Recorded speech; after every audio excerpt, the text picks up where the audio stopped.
Will now come to order. I want to thank my colleagues, members of the subcommittee, for their participation this morning. The topic that we are going to be discuss is trade policy and priorities, which for American agriculture is always a critical issue that we are engaged in. And as we look at the challenges that we face with American agricultural trade over the last decade, I would say, and then prior to the pandemic, and then the effects of our supply chain being turned upside down with the closure of restaurants and schools. Last spring, we've seen how fragile that very complicated, complex food supply chain can turn on its head, and of course the impact to prices in terms of not only our producers and processors throughout the country, but our consumers who fill them when they're at the grocery store. And of course we see that being impacted today, and I'm sure that will be part of the conversation that we have. I want to thank members of the committee, subcommittee for your participation, and I want to thank the witnesses as well. We have four, I think, witnesses that will provide a good regional perspective of how they view the trade policy and priorities and make good suggestions to all of us. After my opening remarks, we will receive testimony from our witnesses, and then following our normal procedure, we'll recognize members based upon alternating Democrat-Republican, Democrat-Republican after the testimony has been presented to us. Members will be recognized in the order of their arrival. That staff will inform me on what their order of arrival was, and I'll rely on that to be the judgment. And of course, everybody's familiar with the 5 minutes you have to ask questions or make statements. Sometimes members like to do both. But obviously, given the hybrid manner in which this hearing is being held, those who are participating from your desktop or wherever you might be, please mute yourself. We all sometimes forget that we're multitasking, and you may be doing something else and you're live, and that obviously is not helpful to the subcommittee hearing purpose. In consultation with the ranking member, my friend, from South Dakota, pursuant to Rule 11E, I want to make the members of the subcommittee aware that we may have members of the full committee that may join us today, and oftentimes the chair and the ranking member does do that, and when they do, we certainly give them the opportunity to comment. Without objection, the chair may recess the committee subject to the call of order of the chair at any point during this meeting. It's an informational hearing. I don't think we're going to get in any big disputes that would be required. Let me start with my opening statement. I'd like to thank our witnesses in advance. We know that trade is a critical part of American agriculture. We held a hearing on this last month. We were listening to some of the impacts that the problems with our supply chain are having in terms of not only getting products into to our country, but also the fact, as an example, the Port of Los Angeles and Long Beach that handle 40% of the container imports, that we find that unfortunately some of those containers are ships are departing empty, and I think that's a challenge that we have to address. The president obviously has attempted to focus on making changes to that effect. There's pieces of legislation that are attempting to try to relieve this bottleneck that we're having within our supply chain. But when you look at again, my home state as an example, 44% of the agriculture that we produce in California is exported. That's a big number. It's almost half. And a lot of these products have, shelf life in terms of their perishable nature. and the notion that they can simply wait is not acceptable. This hearing today, I think, presents an opportunity for us to hear from a diverse group of agricultural stakeholders about their trade priorities and barriers that they face.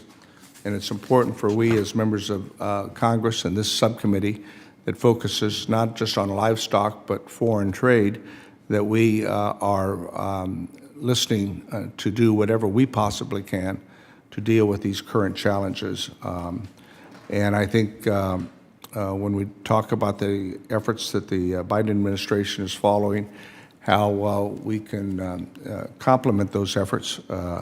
I want to acknowledge that our witnesses' testimony on supply chain concerns were raised multiple times last month.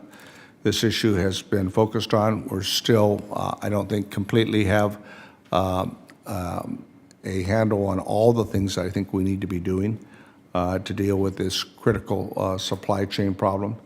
But I think we need to continue to be focused and remind people of the importance of remedying this problem. And these slowdowns just don't impact consumers, but they hurt our farmers, our dairymen and women, our agricultural workers. It has a ripple effect that obviously we are feeling today. Constructing a productive agricultural trade agenda is important, whether it was the last administration or this administration. And I think that with the incredible production that American agriculture is capable of producing, we need to make sure that we work hand in glove with American agriculture. And different challenges we know are being faced by farmers in different regions of our country. So that's why I'm looking forward to hearing from the witnesses today on how we can better improve our trade policy. Over the past few years, we have engaged in a number of agreements, talks with nations around the world, including Japan, China, Canada, and Mexico.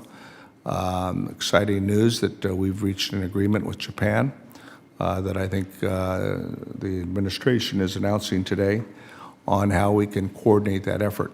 I was a supporter of the Trans-Pacific Partnership some 4 or 5 years ago that was worked on by multiple administrations, and fortunately we dropped out of that, in my view.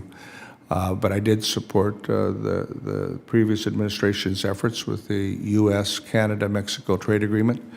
Obviously, now we need to make sure that the commitments in that trade agreement are complied with, whether we're talking about phytosanitary standards or a host of other efforts between our neighbors to the north and to the south, Canada and Mexico. Now we find ourselves in a situation where China's continuously changing regulations that govern the rules of engagement for U.S. food and agricultural business is, I think, once again staring us in the eye. The expanded registration requirements for U.S. facilities under Decree 248 is just one example. And I think these relationships need to be worked on. I'm pleased this week that the Biden administration had a high-level discussion. And the fact is that we've got to stay on top of this. Agriculture and trade must be considered as we look at the global adoption of sustainable alternatives, not only to reduce greenhouse gas emissions as it relates to climate change, but many of the people of the panel that are testifying will tell you incredible things that they're doing to, in fact, reduce their own carbon footprint. I look forward to hearing how these initiatives may be advanced through trade. The panel before us has in-depth knowledge. I've read their testimony. Look forward to hearing it and asking questions. So I think this is a good point of productive discussion on how we can expand global trade. And I'd like to recognize my friend, the ranking member from South Dakota, Mr. Johnson, for any remarks he would like to make at this time. Thank you, Mr. Chairman. I want to thank you also for this hearing and for the topic. It is hard to overstate the importance of market access to American agricultural producers, so thank you to you and the committee staff. Of course, thank you also to the witnesses before us. American farmers and ranchers, they produce the highest quality crops, livestock, poultry, and dairy in the world. And not for nothing, they produce them efficiently. That value proposition is well known across the globe, and that's why 20% of American agriculture production is exported. And since we've got one of the nation's foremost leaders in soybeans with us today, I should note that that's doubly true for soybeans. Half of America's soybeans and 60% of South Dakota's soybeans are sold overseas. And that international demand, of course, that exerts upward pressure on price. That means billions of dollars for American producers. Trade accounts for an average of $56 of value for each hog marketed in this country. You just think about how much real money that is and how that ripples throughout rural economies from the farm gate to Main Street. Just an enormous impact. Yeah, so the price American farmers and ranchers receive for their production depends in no small part on the strength of America as an exporter and frankly as a negotiator. Can we secure fair deals with other countries? And at the end of the last administration, we made some positive progress on a Phase 1 agreement that included numerous sanitary and phytosanitary and biotech provisions that increase the accessibility and the predictability in the Chinese market. Again, critically important. And we don't want to let that progress get lost between administrations. And so we want to continue to be proactive and ambitious. An important step here would be for this administration to prioritize trade and our trading relationships and work to give agriculture a better seat at the table. This administration's approach to trade, it has got to become more ambitious because every day that our country doesn't lead, others will fill the gap. It took, I think we all realize, 9 months for a chief agricultural negotiator to get appointed, and we're still awaiting a nominee for Undersecretary of Foreign and Agricultural Affairs. And I think it's important that the priorities of all of our witnesses, and frankly, American agricultural producers across the country, are represented as we are talking about expanded market access, increased exports, and a more level playing field. And then I think the chairman did a good job mentioning the supply chain, so I'll touch on that.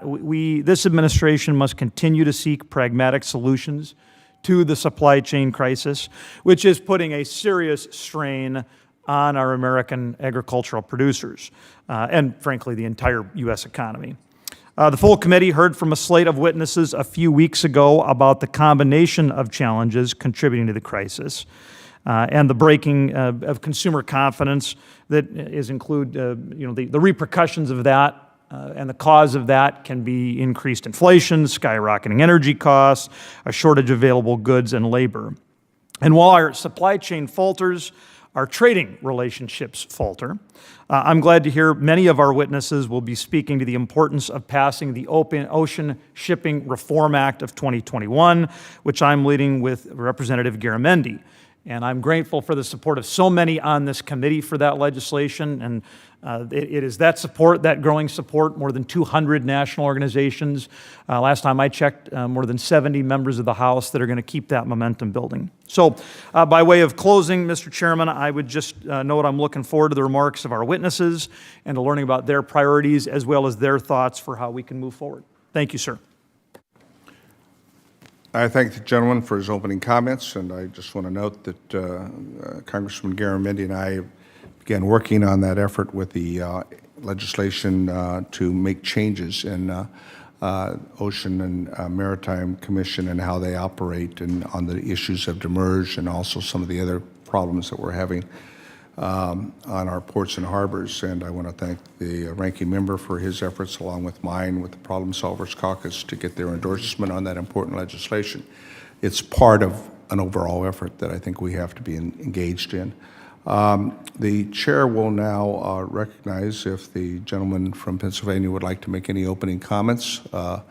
If not, we'll proceed on to our witnesses. No, absolutely. I'd like to make some opening comments. Thank you, Chairman, Ranking Member. This important hearing, critically important. I echo the sentiment of Ranking Member Johnson and echo his calls for this administration to prioritize trade. We know that in the Great Recession, 2009, it was trade that resulted in agriculture being the only industry to not really fail and falter the way that others did.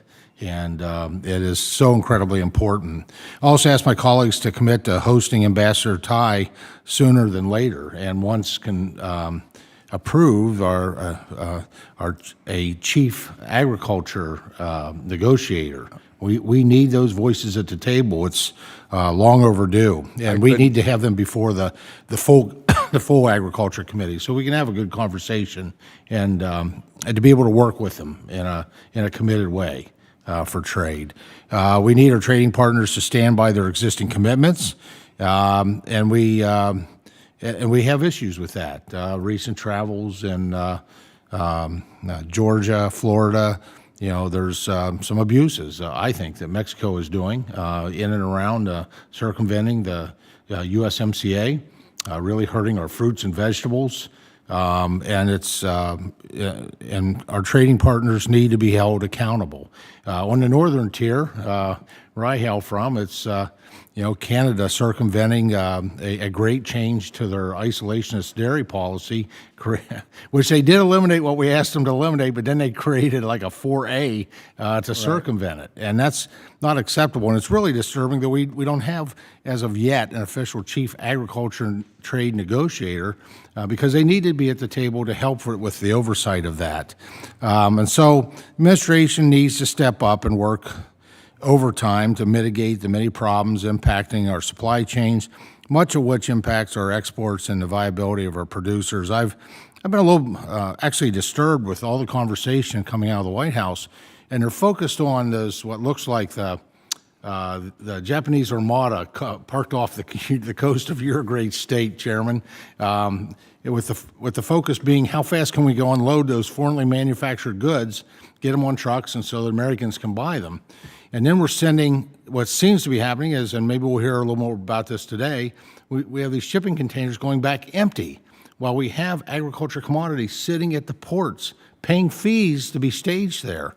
And so we need administration to wake up and to recognize it's shipping both ways. It's not just not getting them unloaded and distributed, those foreign manufactured goods, but we need to be able to be shipping our commodities and our agriculture commodities, those things that those great Americans, those American farmers and ranchers and foresters produce each and every day.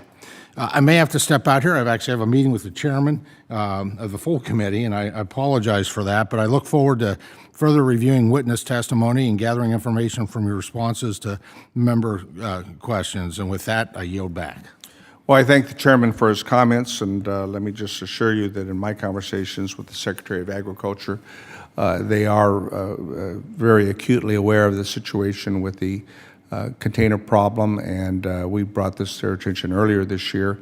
It's one of the reasons this legislation that we are supporting with Congressman Garamendi is important, so that we can have various options to prevent these ships from returning empty.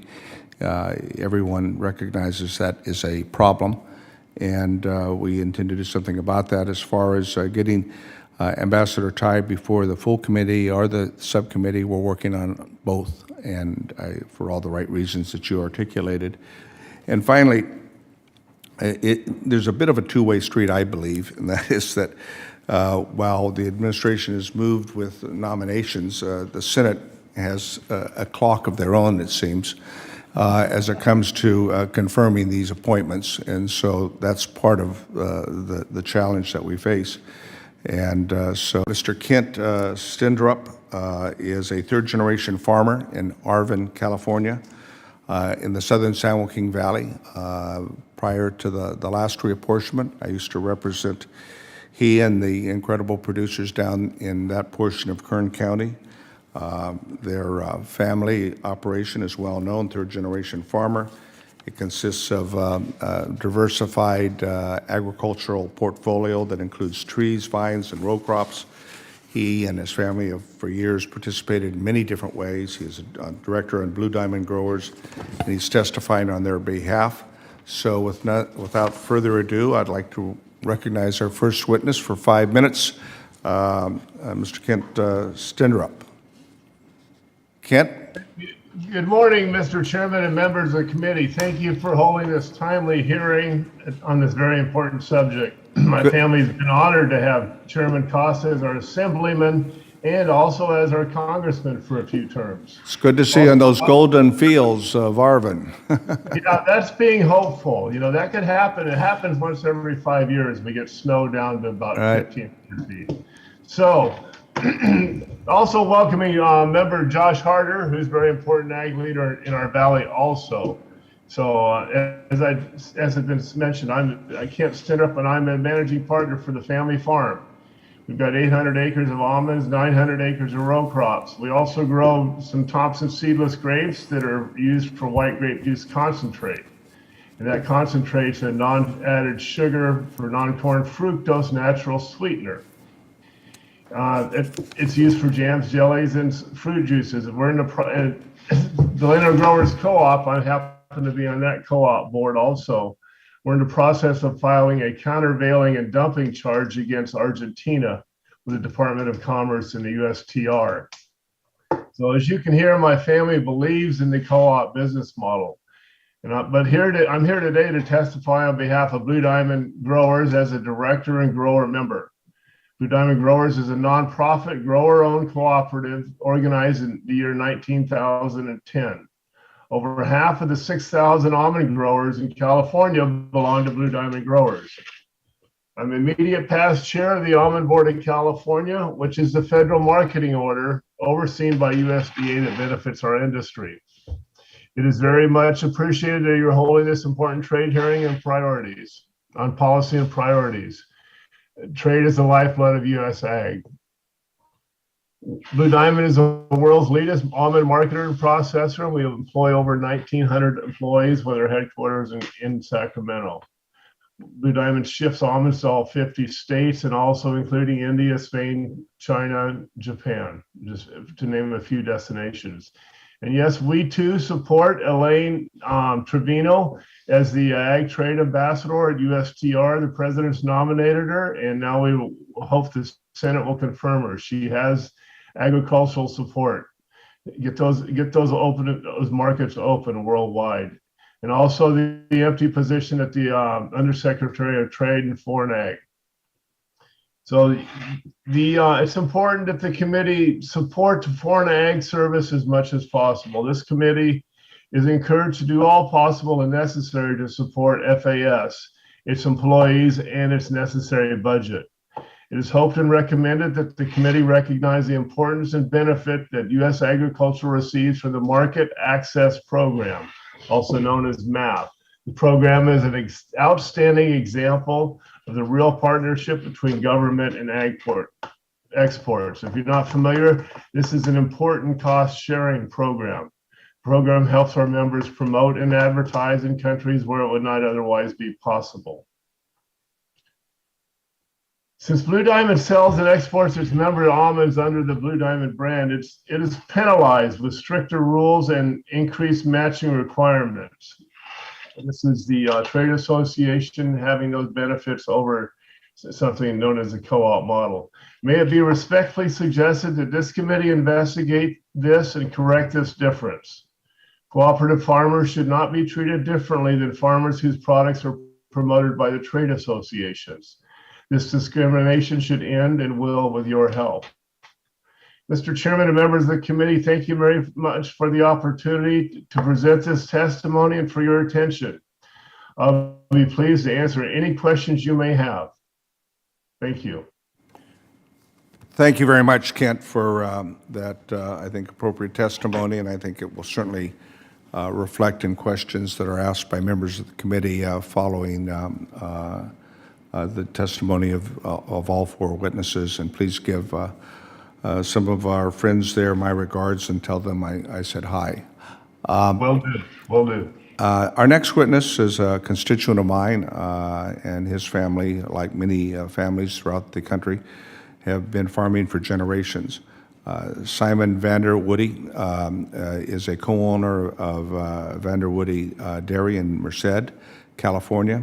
He and his wife, Christine, and their family have been a reflection of hardworking dairy families that we see throughout the country. He will be testifying this morning on behalf of the National Milk Producers Federation. He currently serves as California Dairies Inc. Co-op chairman. Mr. VanderWoude, would you please open on your testimony? Yes, thank you for this opportunity, Chairman Costa. Good morning and thank you, Chairman Costa and Ranking Member Johnson. I'm honored to appear before you today, and my name is Simon VanderWoude, and I'm here to discuss trade policy and the critical role trade plays in supporting U.S. dairy farmers. My family has been in the dairy business since not long after my grandparents immigrated here in 1949. In the mid-50s, they started a dairy in Del Mar, California, right along the beach. In 1971, my parents started a dairy in Ramona, California. And in 1994, my wife, Christine, and I started our own dairy in San Marcos, California, all down in San Diego County. In 2005, Chris and I joined with my parents and built VanderWoude Dairy in Merced, California, up in the Central Valley. And today that dairy milks 3,200 cows. We also have two other dairies that we've bought as a family. And we are looking forward to welcoming our oldest son into the business in January. And we'll see what the Lord has in store for the next 5 kids and as time goes. At our VanderWoude Dairy, we have incorporated a lot of environmental attributes. We have a 1.1 megawatt solar array. We recently started our methane digester. And Congressman Costa, you are invited to the ribbon cutting on December 6th. I think you got that invite. We do a lot of sustainable water. I want to be there if I'm not in Washington. All right, sounds good. A lot of water farming and dairy management practices that are incorporated in order to reduce our carbon footprint and to create a more sustainable model for our farms. As you said, I serve as the chairman of the board of California Dairies. We are the second largest co-op in the dairy co-op in the U.S., only based in California, though. And we are the largest skim milk powder producer in the world. And so most of that skim milk, all of that skim milk powder is exported. And being in California, that's one of our competitive advantages. Today, I'm testifying on behalf of the National Milk Producers Federation, whose board I serve on, and I also am the first vice chair of that organization. America's dairy industry is an economic force employing almost 1 million Americans. Those are not just farm jobs. They are manufacturing and distribution jobs at our input suppliers, our processing plants, and our ports. Trade opportunities are an integral part of that story. Despite last year's difficulties, U.S. dairy upheld its reputation as suppliers of a variety of high-quality, sustainably produced dairy products to the world. According to the U.S. Dairy Export Council, of which I also am a director, around 1 in every 6 gallons of milk produced here was exported to foreign markets to meet global demand. So that fits very closely to your 20% number you talked about early on. Despite all the growth and success we have enjoyed on the export front over the years, we could be doing even better with a level playing field. Unfortunately, we don't have sufficient market access opportunities to provide us with tariff parity or better in key markets when compared to our trade competitors. As a result, American dairy farmers are left feeling the effects. In multiple markets, U.S. dairy exports have to sell at a discount to combat tariff differentials. While trade is all too often disparaged in this country and its benefits sold short, our competitors are busy forging agreements. Next spring, it'll have been a decade since our last free trade agreement with a new trading partner was implemented. We farmers need a proactive trade policy to keep pace and continue to increase sales to support the good farm and manufacturing jobs that dairy creates. Today, I would like to highlight 3 topics from my written testimony. First, the urgent need to address the immense challenges in export shipping. Second, the importance of negotiating new trade agreements to avoid a loss of export opportunities. And finally, the importance of enforcement of trade rules to combat mounting barriers. As some of you may have seen on the front page of the New York Times this week, our CEO, Brad Anderson, was quoted talking about the supply chain issues that we are facing with our dairy products here in California. Dairy exporters are now facing soaring freight rates and unpredictable access to shipping containers, many of which are being rushed back to Asia empty to restock imported items. This volatility is wreaking havoc on our dairy exports and supply chains.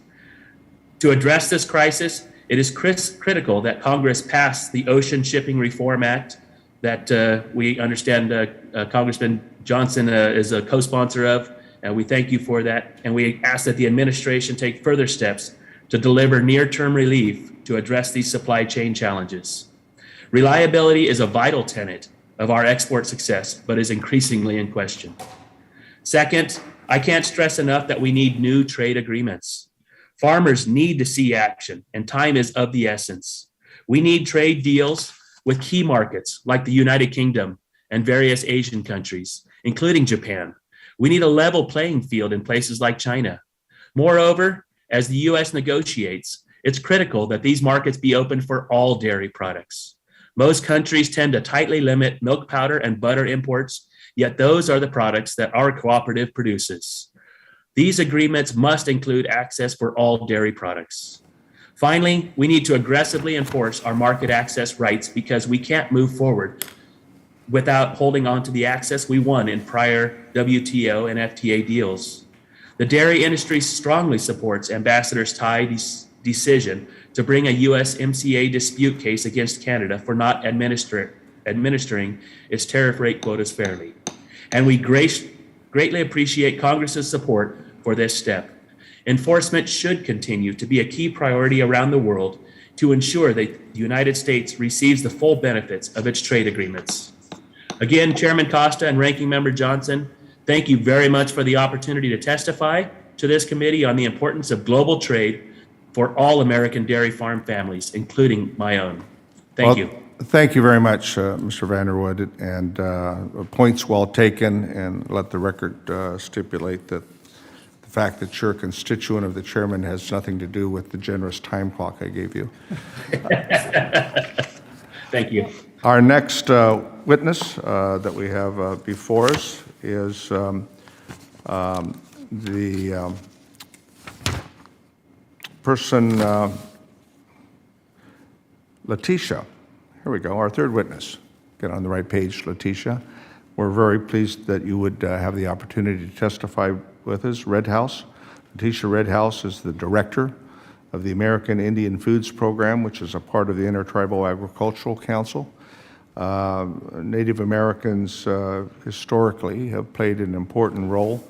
Obviously, historically, we too often, in my opinion, forget that critical role, and we're very pleased that the Intertribal Agricultural Council is testifying before the subcommittee today. Ms. Redhouse is an enrolled member of Dye Nation and was raised in southeastern Utah. Please present your testimony, Ms. Redhouse. Thank you so much, Chairman Costa, Ranking Member Johnson, and members of the Subcommittee Livestock on Foreign Agriculture. Thank you for inviting me to provide you all with some information regarding livestock and foreign agriculture trade. My name is Latashia Redhouse. I serve as the director of the American Indian Foods Program at the Intertribal Agriculture Council. I am a member of the Diné Nation, and I'm tuning in from the United Arab Emirates, where I am representing tribal producers at Dubai's Expo World 2020 and Taratini Indigenous Festival of Indigenous and Tribal Ideas. Well, that's impressive. What time zone are you on? Oh, wow. Yeah, I'm awake, I think. What time is it in Doha? It's 7:37 p.m. Okay, very good. Well, we're happy to have your testimony. Please proceed. Okay, thank you. Today, my testimony will focus on the possibilities for and barriers to livestock and foreign agriculture trade across Indian country. The Intertribal Agriculture Council was founded in 1987 to pursue and promote the conservation, development, and use of our agricultural resources for the betterment of our people. Land-based agricultural resources are vital to the economic and social welfare of many Native American and Alaskan tribes.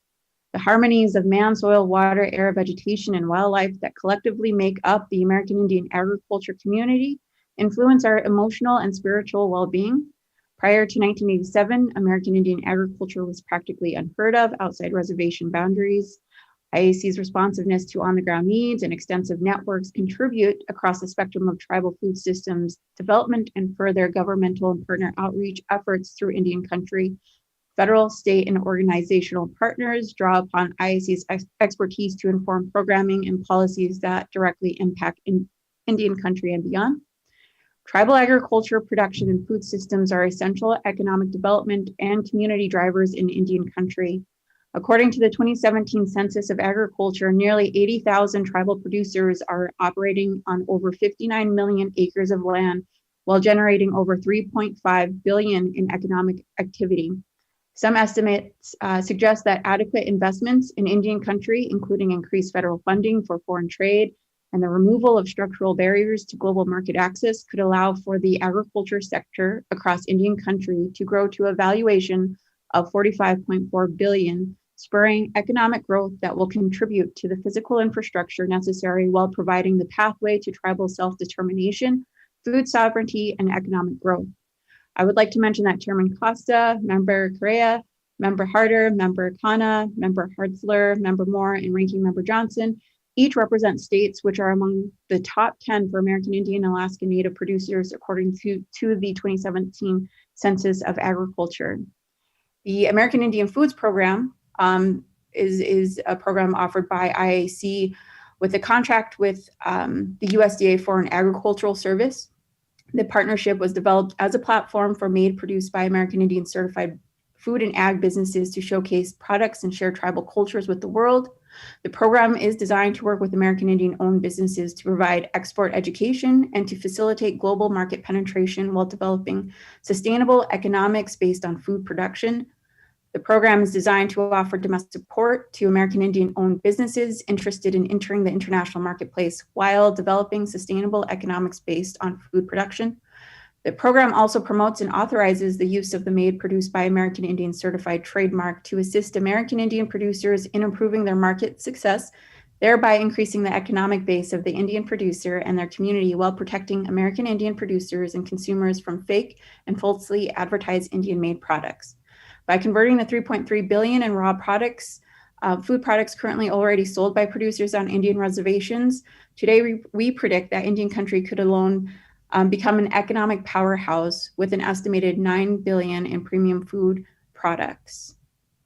While the IAC AIF provides support to agricultural businesses seeking growth in the international marketplace, many IAC AIF members continue to experience increased uncertainty and risks as the pandemic limits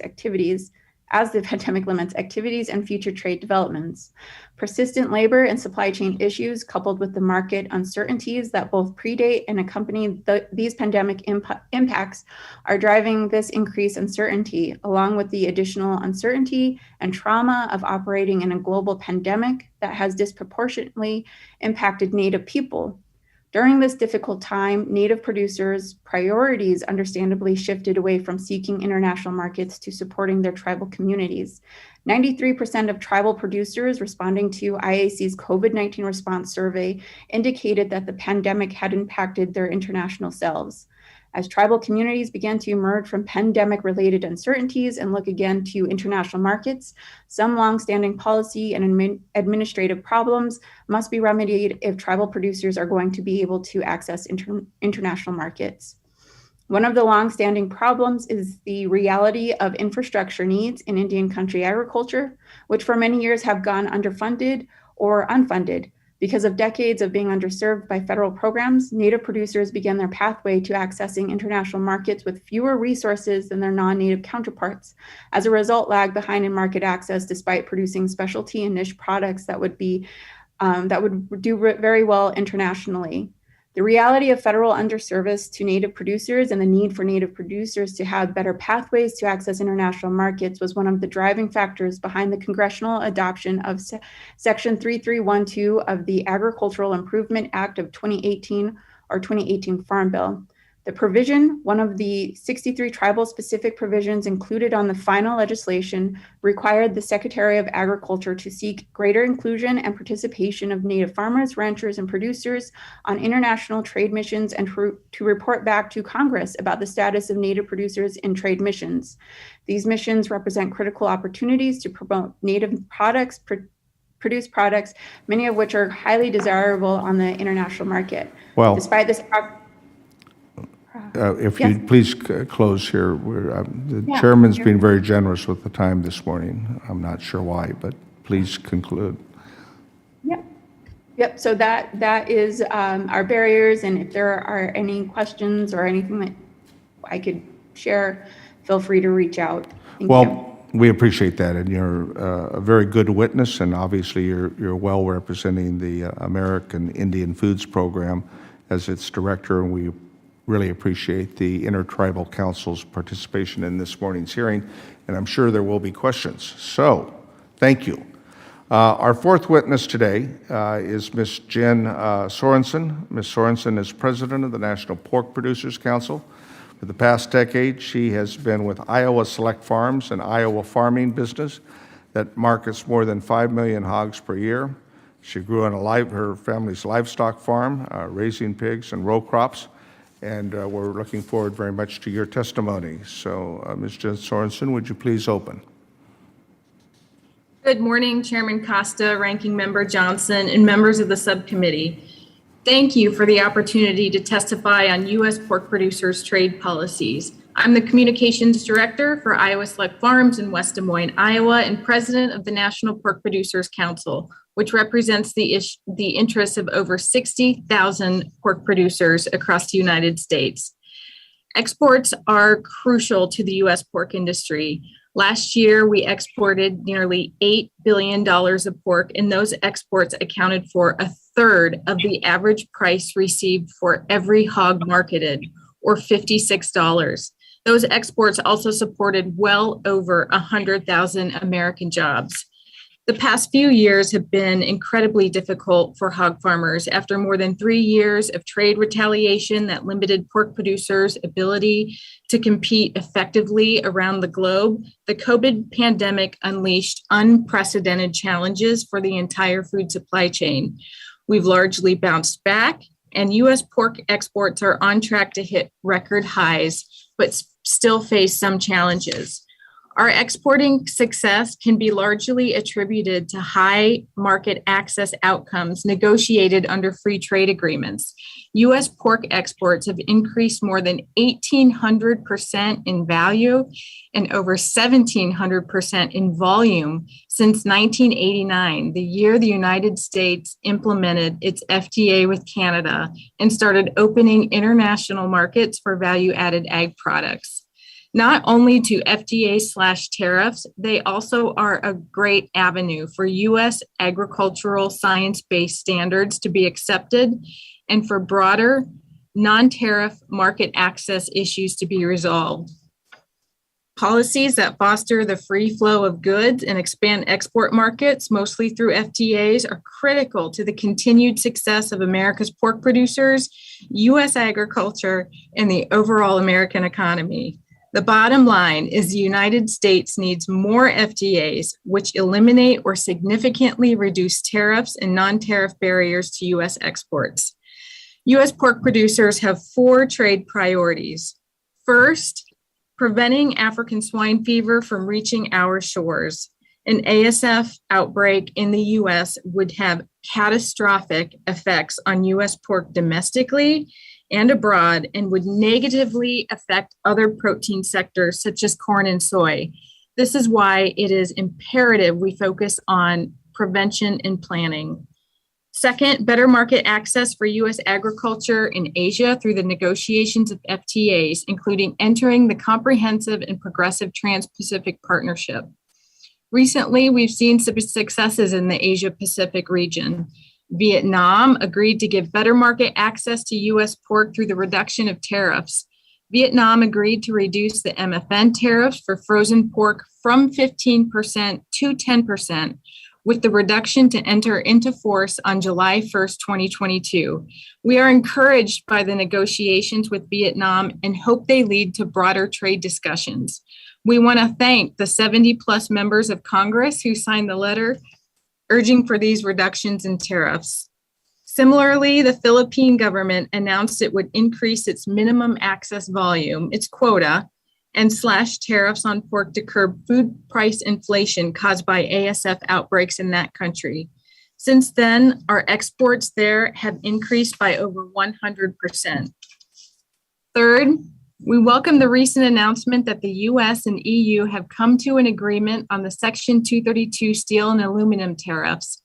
We hope this leads to similar negotiations with China, ultimately eliminating the 25% retaliatory duty assessed by China on US pork. And fourth, we must do more as a nation to address the severe supply chain issues affecting all parts of the US economy. We are witnessing enormous backlogs at ports throughout the country. We hope to see swift passage of the Ocean Shipping Reform Act of 2021, which will address some of the issues plaguing US exports. However, our supply chain issues go well beyond the ports as we face tremendous labor shortages that affect not only our farms, but all aspects of the food chain. In conclusion, expanding access to new and existing markets is critical to the success and future growth of our industry. U.S. pork producers need Congress and the administration to work together to quickly address these issues, enabling hog farmers to continue contributing to the rural and overall U.S. economy. Thank you so much for the opportunity to testify, and I look forward to questions. Well, thank you very much, Ms. Sorensen, for your focused testimony. And I will say that the efforts of this subcommittee and other members on the critical challenges facing supply chain, I really look at in two categories, and that's one, short-term things that we can do to remedy the situation, and long-term efforts. The legislation that we've referenced and that you noted that Congressman Garamendi is carrying, I think is very important. I put that more in the longer term, along with the President's signing of the infrastructure package that will allow us an opportunity to expand our ports and harbors. But there's other parts of the supply chain that more immediately need our addressing in terms of the ability to make trucking available and other efforts to get these goods to ports.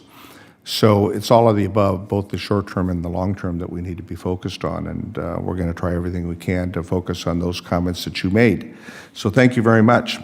I'd like to now defer to my colleague, the ranking member here from South Dakota, to introduce our fifth and final witness, who happens to be a constituent of his. Mr. Johnson. Thank you, Mr. Chairman. And yes, our next witness is a South Dakotan, and I want to just share two thoughts about him. First off, he has a tremendous legacy of leadership on the farm. He is the fourth generation on the farm, and he's done a good job of raising the fifth. And I have to say, I've mentioned the sixth generation coming up behind him as well. I have been on his family's land, and he has taught me about the impacts of drought on soybeans and on corn there on his property. And it is a remarkable legacy of leadership on the farm. But there's also a remarkable family legacy in advocacy. He is appearing before you today as president of the American Soybean Association, and he's done a good job in the last year on that front. But you shouldn't be surprised when I mention that his son, Jordan, is the president of the South Dakota Soybean Association. I guess they clearly that acorn didn't fall very far from the tree. But by the way, it's Jordan's birthday today, so thank you to our witness for taking time away from his son. So without any further ado, Mr. Chairman, I'm happy to introduce Mr. Kevin Scott, the president of the American Soybean Association.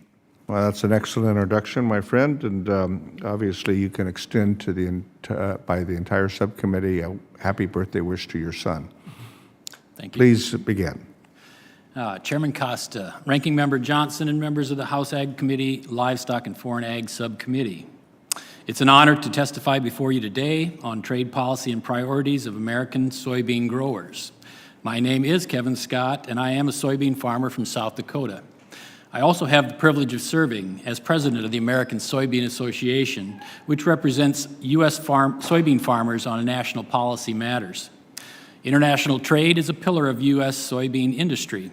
More than 50% of the U.S. soy was exported to foreign markets last year. Continued access to existing markets and new ones is critical to our long-term success. We need your support and the administration's support to to assure the free, fair trade that will keep U.S. soy farmers competitive. In the time allowed, I'd like to discuss a few of our key trade priorities, though a full account can be found in my written testimony. Let me begin with China. China is the largest importer of soybeans in the world and by far the biggest export market for U.S. soy. In 2021 and 2021, China imported almost 32 million metric tons of soy from the U.S. Exports to Mexico, our second largest export market, was just under 5 million metric tons by comparison. We represent more than 35% of China's soy imports, with 1 in 3 rows of beans grown in the U.S. shipped to China to fill that demand. However, as the committee is aware, U.S. soybean exports to China came to a halt during the 2018 trade war. At the height of disruption, U.S. soy's footprint in the Chinese market reached a little over 12%. The same year, Brazilian imports captured nearly 75% of the China market. Soy growers began building the China market for U.S. beans more than 40 years ago. They are keenly aware of what it takes to establish new markets, and likewise, that markets once lost are extremely difficult to rebuild. The China Phase 1 deal has been critical to providing relief from retaliatory tariffs levied by China on U.S. soybean imports, but the agreement expires after 2021. There is still work to be done, particularly regarding ag biotech, which has been a major barrier to bringing new soybean traits to U.S. producers. We encourage USTR to hold China accountable to its biotech commitments made under the Phase 1 agreements. U.S. soybean growers need predictability and certainty that we can retain market access in China. The past several years have been extremely difficult for our industry, and we are now forced to compete with Brazil and Argentina, who, recognizing our trade friction with China, increased soy production and cut into global markets well beyond China. Turning to Mexico and the importance of free trade agreements. Under NAFTA, U.S. soybean exports to Mexico tripled, and again, Mexico is now our #2 export market. When President Trump announced his intent to renegotiate NAFTA, ASA's ask was, do no harm. We were pleased USMCA maintained our existing market access, but recent events in Mexico are concerning.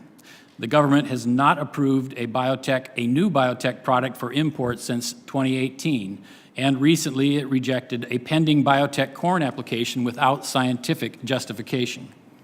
These actions are contrary to ag biotech provisions in USMCA, to which Mexico committed, provisions we feel are the gold standard.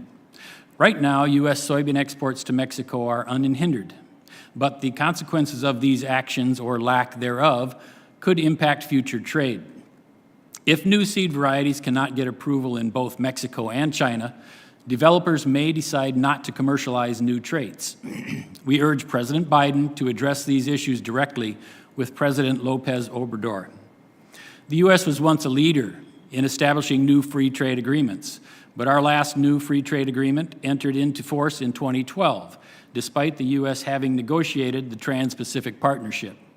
That's nearly 10 years of inactivity for codified market expansion that could have helped U.S. agriculture.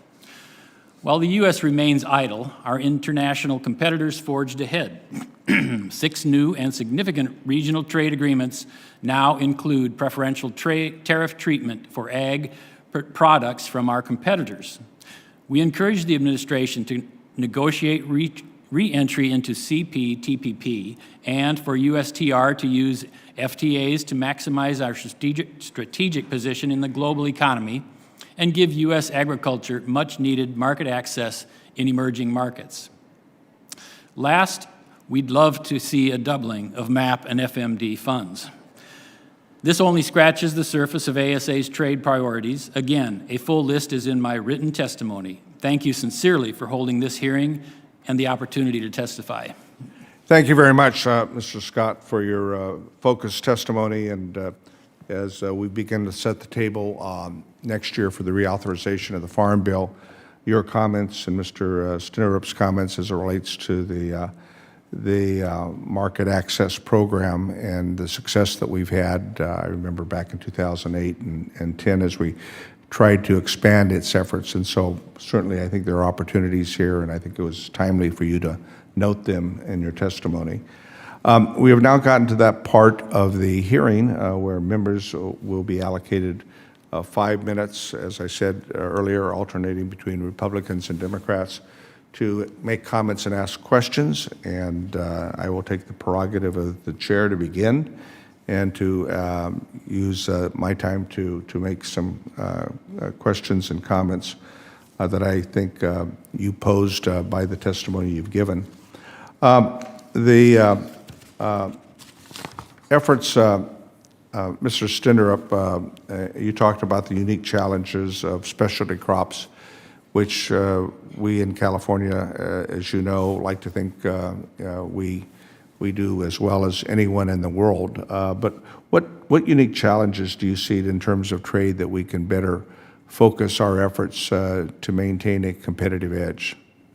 Mr. Kent, are you there? Yes, I am, Chairman Costa, and thank you for the question. Especially crops have a unique challenge in that I'm not going to say up against the program commodities, but that's basically what it is, particularly when it comes to MAP funding. And since you almost asked me, I too believe that we should double the MAP funding I believe it's at 200 million now, and it should be it could be utilized at $400 million, and I truly believe that. The unique challenges for specialty crops are just so many specialty crops. They don't have the infrastructures themselves to promote and distribute like the program crops, the larger commodities. So we've had, with Sonny Perdue, and then we've had good experience now also with the current administration as far as recognition of specialty crops. Let's keep that thought in mind as we proceed with the reauthorization next year and build a coalition of support for that effort. Mr. VanderWoude, you have, in your testimony, talked about the importance of our trade agreements, not just with our neighbor to the south, Mexico, but also with Canada, the challenges we've had with dairy exports. Mexico, of course, is one of the larger importers of white cheese, and of course we, as was noted, our periodic problems with Canada. I'm thinking there's an opportunity here, though, and it's always been a challenge with European Union. How do we get past these inclusion of geographical indicators in trade agreements between the EU and other trading partners that impact our dairy industry? So yeah, it's been a common practice of the EU to use GIs in a lot of their free trade agreements, and which in effect just locks us out by the products that we produce here in the U.S. With what we consider to be common food names. They get those locked out in so many other countries that we lose access to those countries with those products. And if you take a Gouda and you try to sell it as a Garma cheese or something, nobody's going to know what it is. They all know it's Gouda. They all know that it's Brie or whatever. And so it has been a common practice of the EU to slap those into their free trade agreements with other countries. Well, in another capacity, I work with members of the European Union, and I'm suggesting that maybe we look at getting our counterpart of the committee jurisdiction in the European Parliament to meet with ours to really see if we can get past the politics and work through some of this.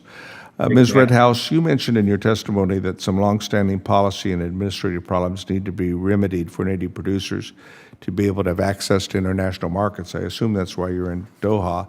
Do you have anything specific you want to talk about to that access? Oh yeah, definitely. So one of the biggest hurdles, but I also should start off with echoing Kent and Simon's deep appreciation for the market access program. As a recipient of MAP, it has been really helpful in increasing our visibility with different international markets, but what we're trying to advocate on behalf of our constituents is to increase tribal producers' presence on the world ag stage. And some of our producers do have trouble with meeting different regulation requirements or different labeling requirements. It is a huge hurdle to cover cost for a lot of those specific activities. And so I think most often our producers find that as just one of the biggest challenges to enter the international marketplace. Thank you.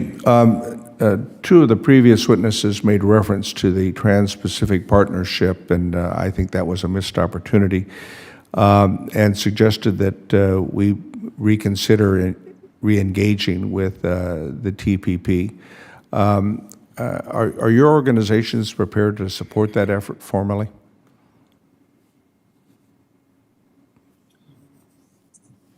Dairy is willing to support that, definitely. Mr. Stenderup? Yes, I agree with the reinventing of the TPP also. Thank you. Well, my time has expired, and I will recognize my colleague from South Dakota, Mr. Dusty Johnson, for 5 minutes. Yes, I'll ask the same question to Mr. Scott, Ms. Sorensen, and Mr. VanderWoude, and they can respond in that order with about 45 seconds or less apiece, if they could. First off, I just want to know for your products where you think the best opportunity for expanding market access via free trade agreements would be. And then secondarily, if there's a particular marketplace where you feel like producers have been disadvantaged because countries in Europe or Asia have not stood still. They've advanced free trade agreements with other marketplaces, and as a result, America is at a relative disadvantage. Talk to us about what those marketplaces would be. So, Mr. Scott. Well, yeah, expanding those markets is critical, and we kind of figured that out when the tariffs hit from China, shut us down into that market, which was taking a huge portion of our market. We decided then that diversifying our basket, putting our eggs in not in that one basket was important. And so we have been pushing hard to develop other economies and markets in the Asian continent, all over African continent, even some of the European markets that we'd been shut out of previously. We want to continue to push for those. So market access and development is critical for us. Is there one top priority you think USTR should be most focused on relative to soybeans? Well, so soybeans are a fantastic protein source, supply of protein for especially protein deficient countries. And so where there is a need for building human health, those are critical issues for us, and we want to supply that need. Ms. Sorensen? Yes, thank you. I'd start off by saying, our U.S. exports into China are still faced with a 25% retaliatory duty when our competitors are faced with only 8%. Secondly, we support entering TPP or CBTPP if tariffs are reduced. So we're very passionate about entering into this trade agreement. It has significant market potential for U.S. pork producers, especially given the numbers of countries at the table and the 50 million consumers that are part of the agreement. So, yesterday's announcement on Vietnam was progress. That tariff will be reduced to 10%, but CBTPP countries are at 7.5% and will be reduced to 5.6% in 2022, putting U.S. pork at a disadvantage. Very good. Thank you. Mr. VanderWoude. Yeah, I will say for us, China is definitely it's everyone's market. We have a 30% tariff rate quota there compared to New Zealand at 0. So that's a big one. Vietnam used to be our largest customer for milk powders. Today, we have been locked out of that country due to tariff rate quotas. Southeast Asia is our target, especially coming from the West Coast for California dairies and Dairy America. Asia is our target for trade agreements, and the TPP was something we worked very hard on, and we hope that can be resurrected at some point to at least gain access to some of those countries. So if Southeast Asia is the most key market, Mr. VanderWoude, from a dairy perspective, do we feel like the administration has been proactive enough in advancing FTAs in that region? No, not at this point. And then doubling back to Ms. Sorensen, I think you gave a great answer about China and the disparate tariffs there. Are you getting much of a sense that we're making progress vis-a-vis reducing those retaliatory tariffs from China on pork? You know, the phase 1 agreement in ASF has created a really large demand for pork around the world. But I continue to say the problem that needs a resolution is our trade retaliatory tariff of 25% on U.S. pork. Again, we face a 33% tariff where our competitors face 8%. And that's our biggest setback right now as we look at the opportunity that we have in China. And so when pork talks to the administration, do you get a sense that they've got some urgency behind resolving that issue, ma'am?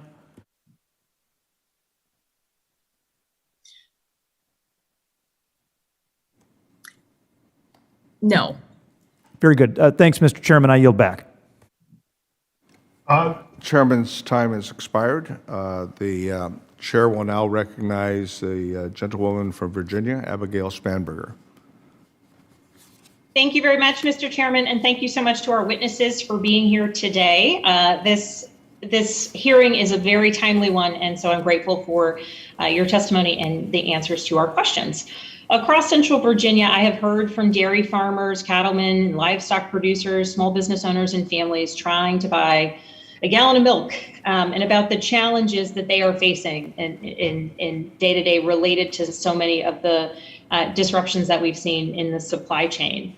One way that we know we can reduce supply chain bottlenecks is by supporting free and fair trade policies that protect American workers and businesses and reduce the barriers of the flow of goods across the globe. That's why I was proud to work alongside my House colleagues and the former administration to help secure bipartisan support ultimately for the passage of the USMCA last Congress. And so as this deal continues to be implemented, I want to make sure that we're working to confirm that all parties are upholding their end of the deal. And to that end, Mr. VanderWoude, I would ask a question of you first. Central Virginia is home to many dairy farms, and certainly they are facing significant challenges as the industry is across the board. And I share your concerns related to the enforcement of the dairy provisions in that deal. And so my question for you is, what more could Congress be doing to support the industry and ensure that all parties live up to their commitments in that deal? Yeah, thank you for the question. The decision to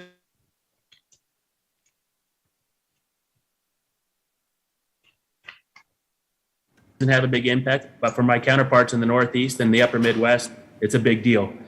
We strongly support the dispute settlement process, and we appreciate the bipartisan congressional backing that ultimately led to that step. It's not only the enforcement area that we need to see action on, though. For instance, in Mexico, overly burdensome regulatory proposals threaten to disrupt trade. In Colombia, they're weighing imposing higher tariffs that would derail our free trade agreement on milk powder exports. So this happens not just with Canada and Mexico, it's happening all over the place. And we appreciate the support we've gotten from the USTR office thus far, but we continue to need not only support, but action. Thank you for that. And certainly I would love to follow up in the future if there's any other priorities or suggestions that your organization have into the future. I do have a second question for you and ultimately for Ms. Sorensen. As Mr. VanderWoude, in your testimony, you mentioned supply chain challenges and the need to pass the Ocean Shipping Reform Act. I am proud to co-sponsor this bill. I believe, and I think broadly people agree, that it will do a lot to reduce port congestion. But beyond this bill, are there other actions that you would suggest that Congress be attuned to, or actions that Congress should be taking to contend with these supply chain bottlenecks. And Ms. Sorensen, I would love to have your opinion on this question as well. Yeah, so there are some things that the administration is considering, such as extending the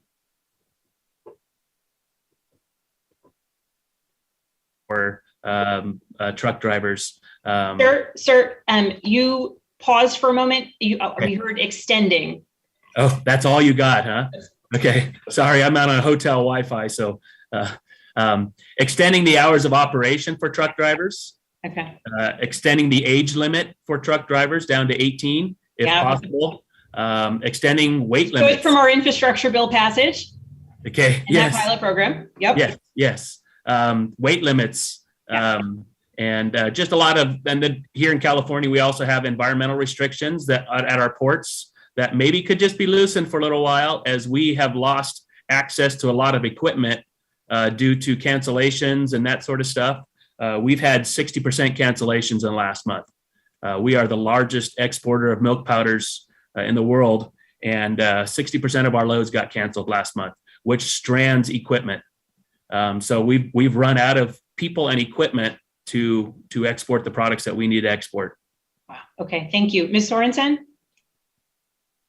Yes, thank you for the question. The supply chain disruptions, in particular the ports, are of grave concern to us. We do not want to be potentially viewed as unreliable trading partners. Trading relationships take a long time to form, and we want to deliver a product that has been ordered.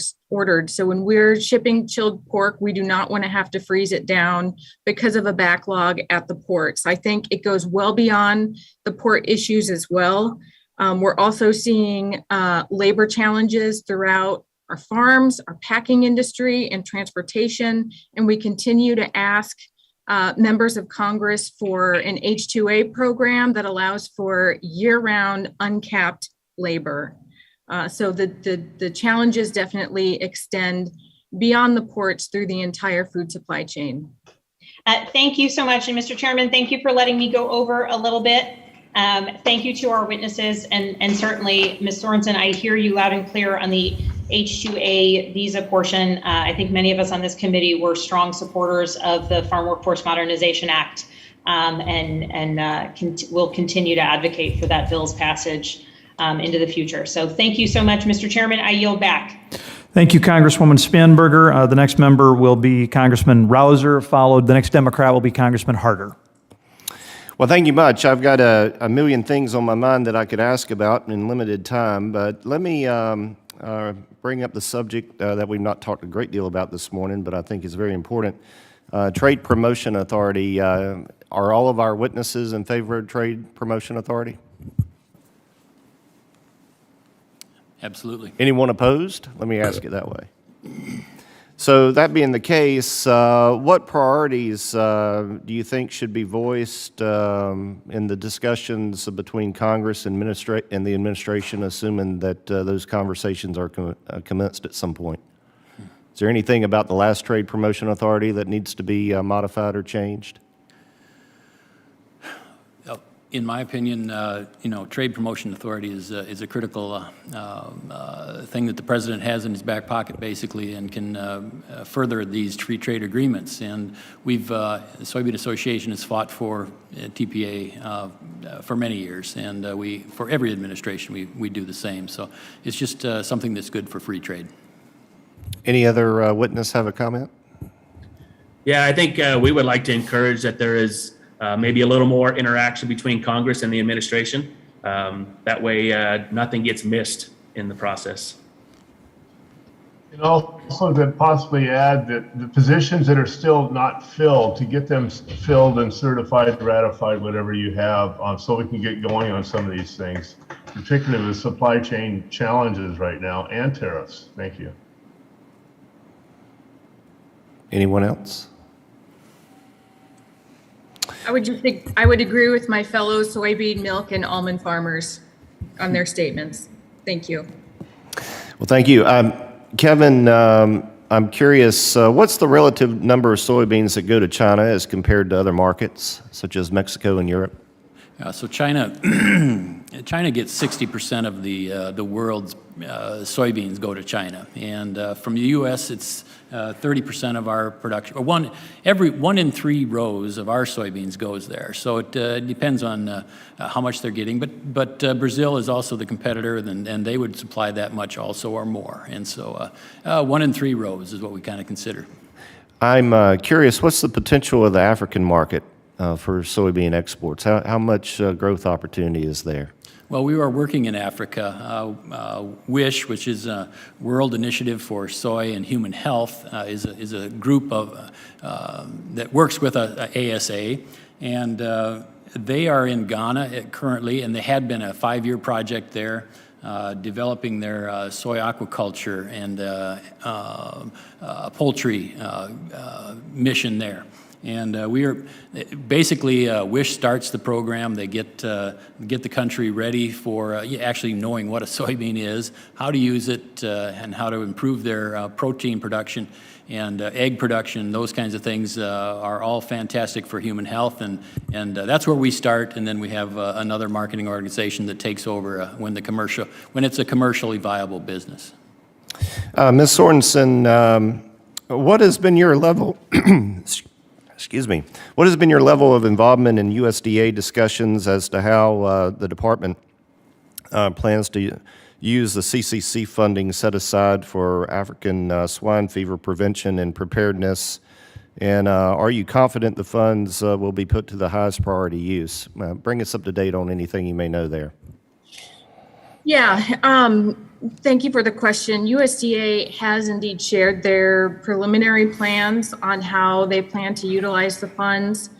We understand their top priority is to minimize the risk of African swine fever from moving into the mainland, which definitely aligns with the top priority of the industry, where grave concern of African swine fever landing on our shores. We support utilizing those funds to enhance the capability of our national animal health laboratory network, increase the inventory of equipment for large animal depopulation and disposal in the national veterinary stockpile. This is a critical need for the industry. And we're confident the USDA priorities align with our priorities.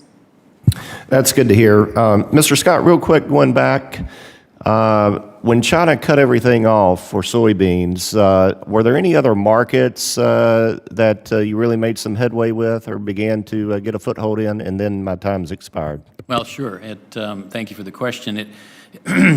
So when China shut down our imports, it of course crashed our market, and so people become very interested in a cheap source of protein. And at that time, our prices were not very good. It wasn't great for U.S. soy farmers, but Egypt developed a fantastic soy aquaculture, so feeding fish. They feed fish, and they were a big improvement in market. But also all the Asian countries, Taiwan, also Vietnam, just many others, took advantage actually of the supply of soybeans, and it developed a great market, and we have tried to foster those markets and continue in them. Thank you, I yield. Mr. Harder, your 5 minutes. Terrific. Thank you so much, Mr. Johnson, and thank you, Chairman Costa, for holding this hearing. It's great to see all our witnesses here today on such an important issue. As Chairman Costa knows well, the Central Valley that we both represent, our ag relies heavily on trade and exports to thrive. I mean, we are the fruit and nut basket, not just of California and not just of the whole nation, but of the world. And so we need to make sure that we're getting our products to market in order to make sure that we can continue to succeed. I really appreciated the testimony from Mr. VanderWoude that he shared, that these supply chain challenges that we're facing right now just in the dairy industry are costing $1 billion in additional expenses just in the first 7 months of this year. The neighbors that we have in the valley simply can't afford that. So huge excitement to have this hearing talking about some of the situations at our ports, and I know we're working hard to make sure that we resolve those. Would love just to hear a little bit more from Mr. VanderWoude. It's wonderful having California dairies represented, and it's great to see you, sir. I appreciated the tour of your dairy a few weeks or months ago, and walked away very impressed by your operation. I'm very grateful for your hospitality, and thank you so much for your testimony today. I'd love to hear a little bit more about some of the markets that you think Congress and this administration could be focused on that we're not focused on today. I know you mentioned a little bit in that testimony. What are the top priority markets for you and the dairy industry at this moment? Yeah, so I think once we pulled out of TPP recently, we did make a deal with Japan last year. And we, as California, felt we got short-suited in that one. We are large producers of butter and dried milk powder. When you have milk, you can either turn it into cheese or you can turn it into butter and milk powder. And we make butter and milk powder, and we were locked out of that Japan free trade agreement. We want to make sure that if those one-on-one agreements happen, all milk is included. And Japan was very strategic in blocking us. We didn't think that was a very fair way to go about it. So we need the full bucket of milk in any free trade agreement. Obviously, Southeast Asia from Western ports makes a lot of sense. China's kind of the 500-pound gorilla in the room. We all know they're hard to deal with, but we need to keep working with them to try to find some way to get our products in there and try to get at least closer to the advantages that New Zealand, where most of our products go today, and there's a lot more access for us there if we can get some better access. Just to dive deeper on Japan, I saw a few hours ago that the administration announced a framework for those discussions. I guess it's still a little early to see how that will develop, but what are your concerns if we do not continue to develop our dairy trade with Japan? What do you think are the implications, and are there things that we could be doing to be helpful, especially in light of this new framework? Implications are that's all market access. For everybody around the world, we're all fighting for the same markets. Japan is one that makes a lot of sense for us. So obviously we want more access to that market. They can afford our products. They want our products. We would like to sell them our products. We're really good at making these things sustainably and efficiently. We need to get access to those markets. We've done everything we can at home. We need some help from our legislators and trade ambassadors and that sort of stuff. We've been actively engaged in trade negotiations throughout the years. So we would like to continue to be there. Terrific. Well, thank you. Mr. Stenderup, same question to you for our almond industry. What do you think are some of the biggest barriers that our almond industry is facing when it comes to market access? And how do you think congressional programs like the Market Access Program or others can help or achieve some of the trade objectives that you have? Well, you've heard that, oh, by the way, remember, Harder, you see I'm wearing a red and blue tie today. Well, you and I had that discussion a few months ago. I love it. Absolutely. And that's very important today.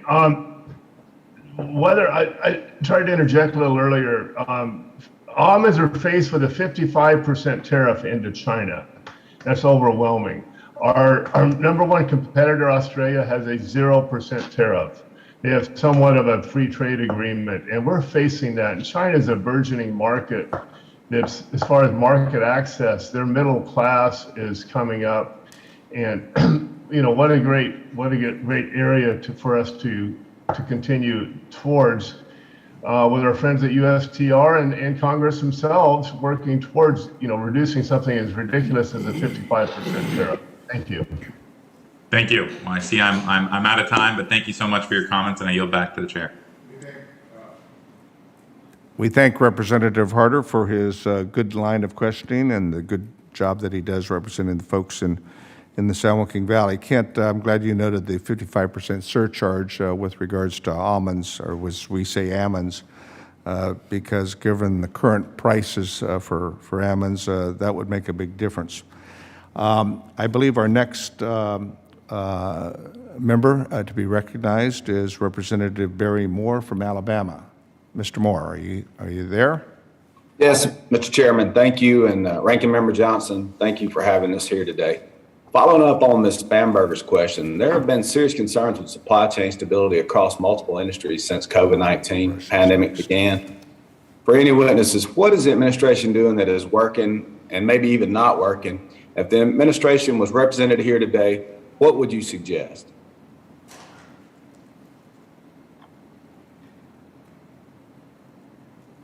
I'm sorry, who is the question directed at?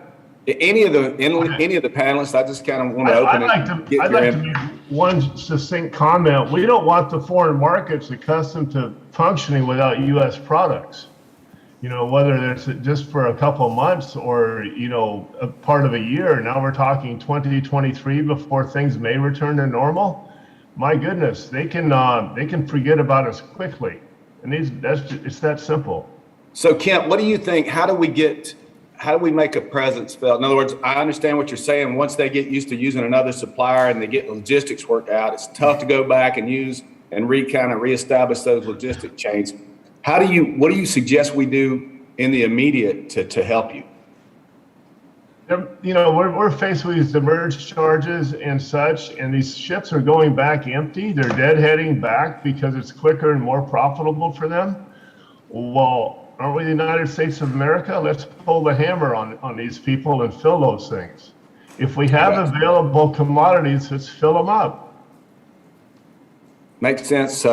Anybody else want to address what they would mention to the administration if they were present today, kind of what we can do in Congress and of course with the administration to help? Yeah, I would follow up on Kent's comments. We can't wait. These are immediate needs. We need Congress to act. We need the Federal Maritime Commission to act. We need this Ocean Shipping Reform Act. We need to get creative. We need to think outside the box and do things we haven't done before, whether that's, you know, mandating something with these international carriers. We all understand these are international carriers coming into our ports. We only have so much control over them, but let's exert any control we can to get our products on those ships heading back to the Middle East and heading back to those other countries. Thank you, Simon. Anybody else want to comment on that? Well, we certainly, excuse me. Go ahead. Yeah, we ship currently about 5% of the soybeans we produce in the U.S. and export go in containers, and those containers fit the smaller markets that don't have the deep ports, so the large ships can't make it in with their bulk commodities, and so it fits quite well that those containers can go to these smaller ports, and we have plenty of soybeans to fill those containers. So if we can get it figured out, that would be a fantastic, just to go along with the rest of your comments, that would be a fantastic way to fill those ships. Thank you. And with that, Mr. Chairman, I'll yield back the balance of my time. The gentleman yields back, and we thank him for his line of questioning. And the chair will now recognize the gentleman from Illinois, Representative Bobby Rush. I want to thank you, Mr. Chairman. My question is directly to Mr. Stenderup. Mr. Stenderup, I was delighted to learn that Blue Diamond Growers is a co-op and with over 6,000 members in California. In your testimony, you also mentioned that 90% of California's almond farms are multi-generational family farms. As I had the opportunity to discuss in yesterday's hearing on the renewable economy, I, for one, believe that co-ops are critical to putting resources directly into the hands of overlooked populations and are a critical way of stopping and even reversing the rapid decline in Black farmers. How many of the Blue Diamond growers are minorities? Can you discuss how Blue Diamond growers have been able to help Black and brown farmers? Thank you, Congressman Rush. I believe as far as the minority aspect, and the majority of our membership are Caucasian. We do have numerous Indian Sikh farmers and Latinos.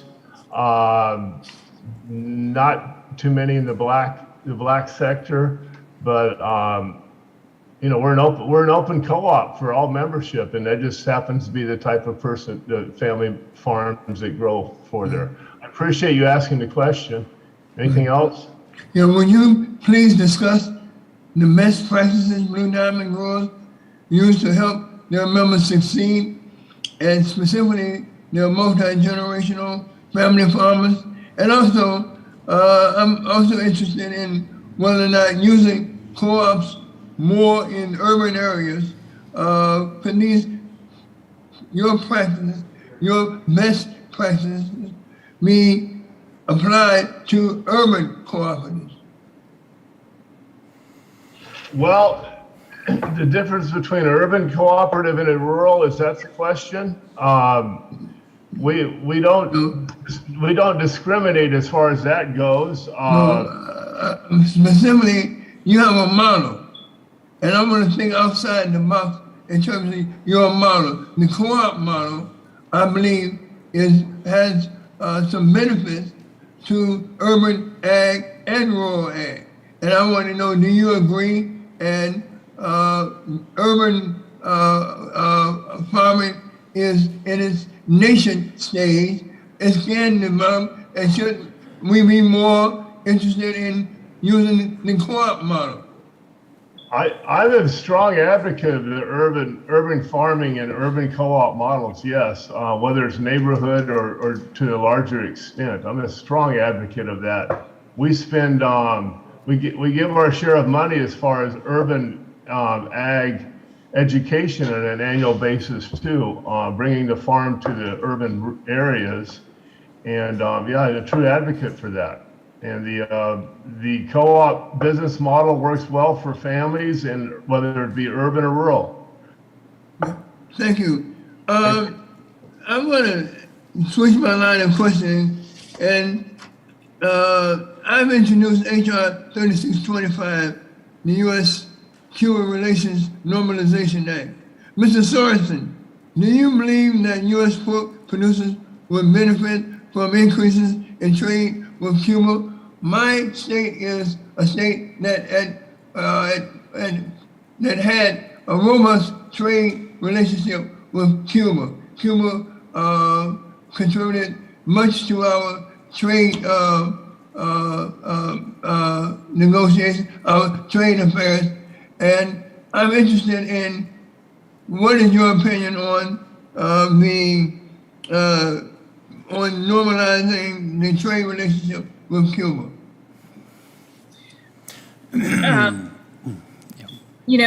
As an industry that exports to over 100 countries, and exporting nearly 25% of our production, broadening our export portfolio through FTAs and more market access into countries is a top priority for us. And we want access to as many markets as we can get. Without having read the language of your bill and your proposal, I'd like to refrain from comment, but if it grows our export markets in countries like Cuba and in countries where the consumers love pork, and so many do outside of our shores, then we would be in support of that.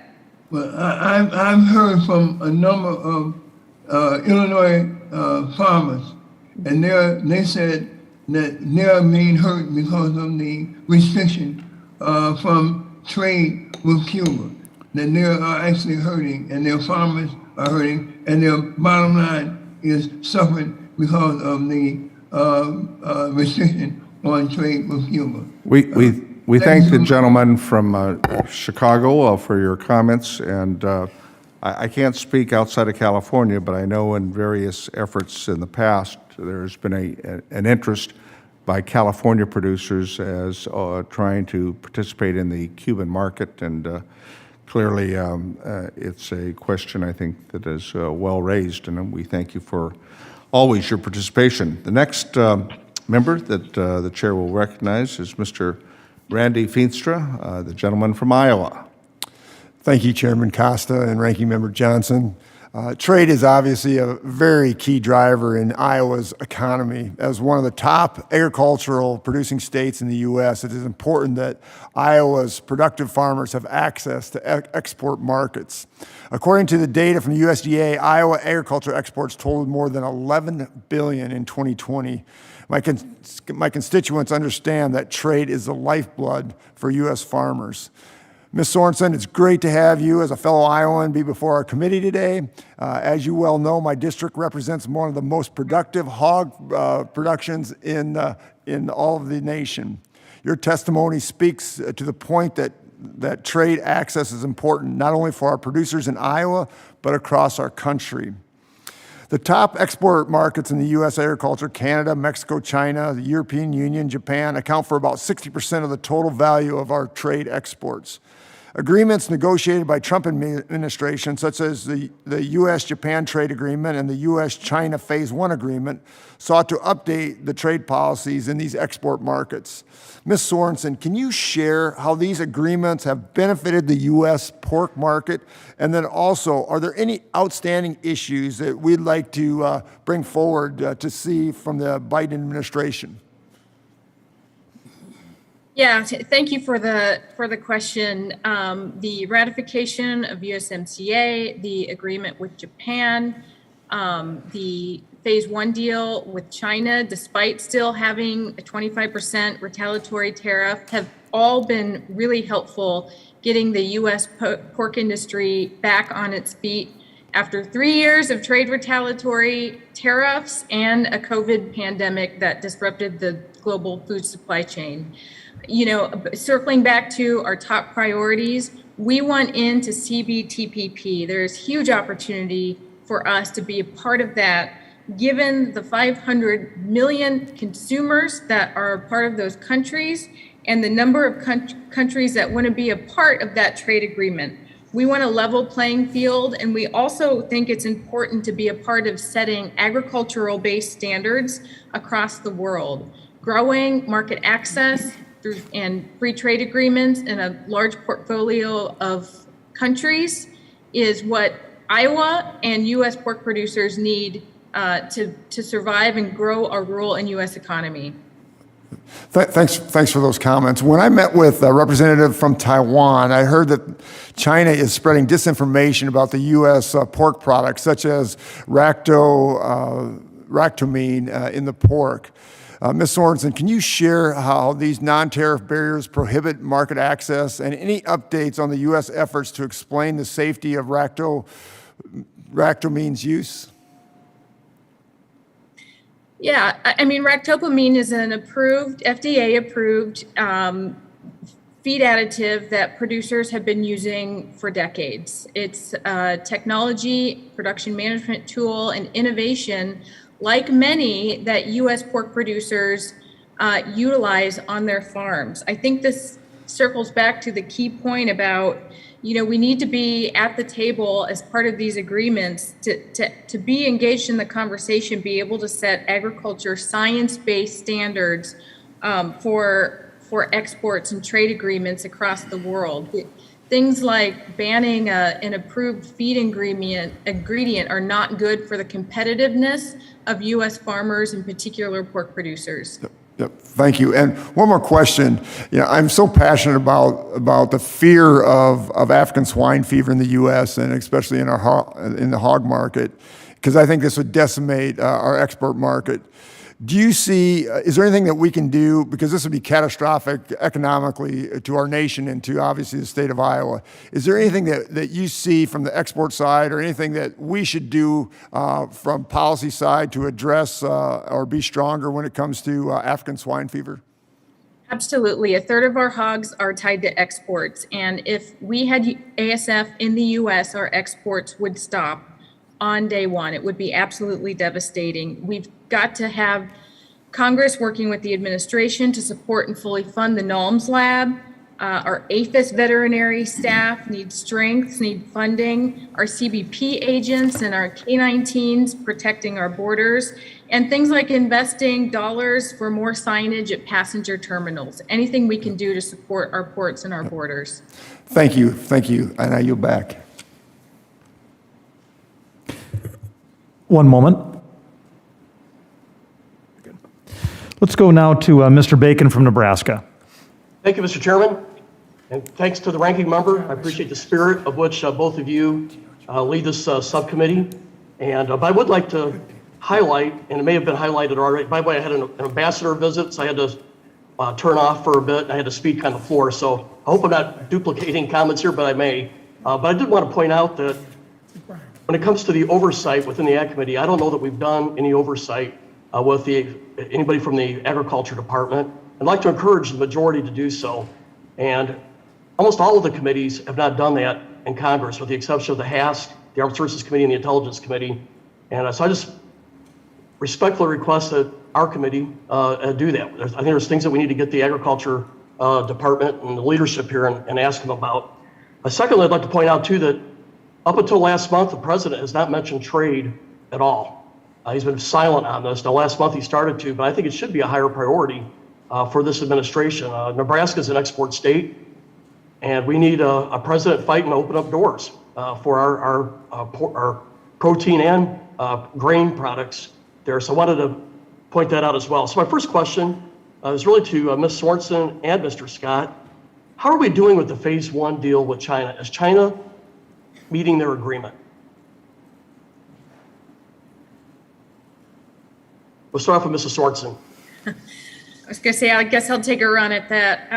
The China phase 1 and having ASF sadly ravage the pork industry in China has indeed created a very large demand for pork around the world and an opportunity for the U.S. pork industry. The problem remains that we need a resolution to the trade retaliatory disputes with China. So we are still faced with a 25% retaliatory tariff, totaling 33% tariff, 8% for the most favored nations, an additional 25% placed on the U.S. pork producers. We need to have a level playing field and be able to take advantage of the opportunity that we have with China. As long as those tariffs remain in place, we are at a significant disadvantage to other nations supplying pork into the country. And, they're increasingly seeking pork imports because at least one third of its production has been impacted by African swine fever. Thank you. Mr. Scott, what about the soybean side of this? Yeah, of course, Jen's comments are appropriate. Most of our soybean imports into China go to feed hogs, and when they had African swine fever, there was not a big need for them to import soy, and so they put tariffs on, and it was basically an artificial tariff to us because they were not going to import soybeans anyway. And but when they did start to, when there was a demand for soybean and hog feed in China, they somehow allow those tariffs to go away on the soybean side. And we, in the American Soybean Association, would prefer to feed our chickens and our hogs and animals here and then ship the meat to China. And so removing tariffs on the pork side would be fantastic for soybeans. And so we are for those reduced tariffs also. Thank you. And Ms. Sorensen, you mentioned a little bit about African swine fever and the impact on the pork industry if it broke out here. Are we doing enough in the research here? What more should we be doing to fund research when it comes to combating this? We will never turn down funding and a focus on agriculture research if it helps us strengthen our borders and helps producers prevent and plan for an ASF outbreak or any FAD outbreak in the United States. Again, it would be devastating to farmers in the entire rural economy if we were faced with a foreign animal disease, including our friends in corn and soybean that supply us feedstuffs. Again, would be devastating. And prevention, planning, preparation, and research would tie into being able to help producers seek the best methods, including depopulation and funding our veterinary stockpiles and funding our veterans over at APHIS is also critical. Thank you. I'd like to have asked you about foot and mouth disease vaccine bank. It was my initiative, but I'm going to be out of time. And I hope this become operational this year. Yep. And that we can see the positive results of this vaccine bank. But with that, I yield back. The gentleman yields back. His time has expired, and the chair will recognize the next member in the subcommittee. But I want to let those members and staff members that are participating remotely that we are about to conclude the hearing. So for members who have maybe missed their opportunity, this is going to be near your time. I want to recognize Representative Jim Hagedorn from Minnesota for your 5 minutes. Thank you, Chairman, Ranking Member, appreciate it. Thank the witnesses for being here. Under President Trump, I thought some of the things we did right for agriculture would try to reset some of the basic principles to help our farmers, lower taxes, get rid of some regulations that lowered cost of production, have energy independence, which kept the price of fuel and electricity, fertilizer, everything down, and then try to reset some of these trade deals that for a while maybe had gone too far. And USMCA is a very good example, I think, of one of the trade deals that was very excellent. And of course, China won, and trying to do what we could there to reset that, where they were manipulating currency and they were forcing technology transfers, stealing our intellectual property and things like that. I think for the main point of that, it was going the right direction. COVID hit, and there was a little bit of a issue there, but we're on the right track. What concerns me about the Biden administration, and I think my colleague just mentioned it, I mean, up until just recently, the word trade hasn't even been in their vocabulary. They're really not working on this at all, and I'm not sure exactly when they're going to get to it. Our Republican members on this committee have asked the trade rep, Kathleen Tai, to come by and talk to us about it, give us an update. She says she's not available until sometime next year. Well, a quarter of the administration will be over by the time she wants to come up and even talk a little bit about trade. So I'll open this up to Mr. Scott and Ms. Sorensen. But what do you think the administration could be doing more right now to be a little bit more active in the trade area? Excellent question. Of course, talking about MAP and FMD would be great. I think those things are critical to our success in other countries. But trade, needing to get the people in place that can actively work for ag's interest, and we need those positions so that we have something to bounce off of as far as our conversations with the administration, and so that they can go out and forward the needs of trade. I mean, critically, soybean industry focuses on trade.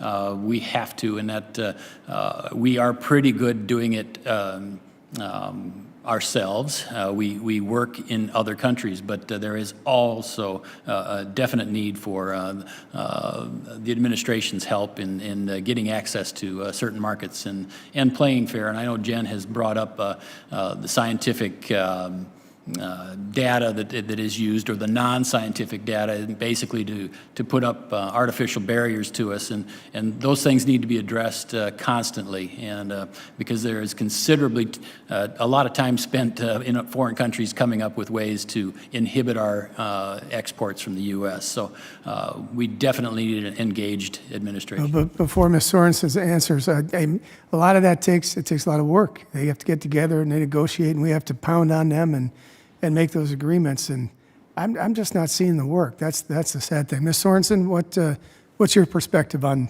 trade and what the administration's been up to so far? I would start off by saying we're thankful for the administration's engagement in Vietnam and the Philippines. We've had our eyes on these markets for years. And so increasing market access into those countries will be very beneficial for U.S. pork producers. Consumers in those countries love pork. I go back to the need to join CBTPP. That would be an immediate opportunity to look at for U.S. agriculture and U.S. pork. Again, 500 million consumers part of those agreements, and we need a level playing field getting into those countries. Protection against African swine fever, and just always growing our portfolio through free trade agreements and more market access to countries across the globe. I think we can produce pork sustainably here in the United States. We can produce a quality product and a safe product at a great cost, and we need to take advantage of that to grow our rural and U.S. economy. I appreciate that. I mean, our farmers are the most productive and efficient in the world. I grew up on a family farm in southern Minnesota. Farming's changed a lot since then. You do terrific work, but we have to find these markets and we have to have these agreements in order to make sure that our independent and other farmers are going to remain in business and our communities can remain vibrant. With that, Mr. Chairman, I'll yield back. Thank you. The gentleman yields back, and I think from the testimony we received this morning, there seems to be a consensus that we ought to take another look at rejoining the Trans-Pacific Partnership. And for those of us who felt we shouldn't have left it in the first place, I think we ought to do what we can on a bipartisan basis to urge that to happen under conditions that would be acceptable to us, obviously. And, I'm just reminded that China, that the president had an extensive discussion with yesterday with President Xi. For this administration, like the previous administration, like the administration for us, is always a challenge because China is an adversary, China is a competitor, and China is also an immense market opportunity. And so every administration that's had to deal with China that likes to be a part of the world trade effort, but not always follow the rules required, makes it perplexing for any administration to do so, but we must because for all the reasons that I just described. I think the welcome news today with this new initiative with Japan will create more opportunities.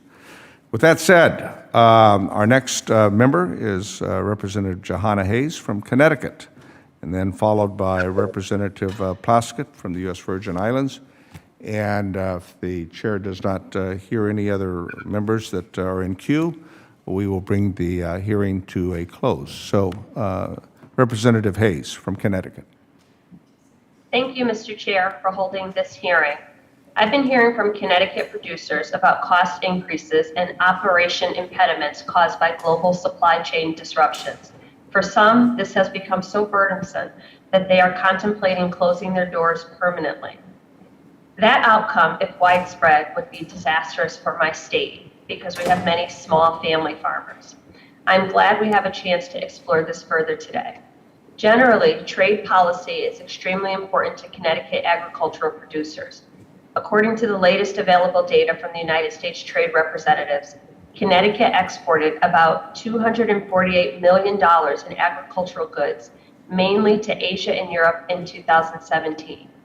Given that my state has a substantial dairy industry, I am extremely concerned about this issue.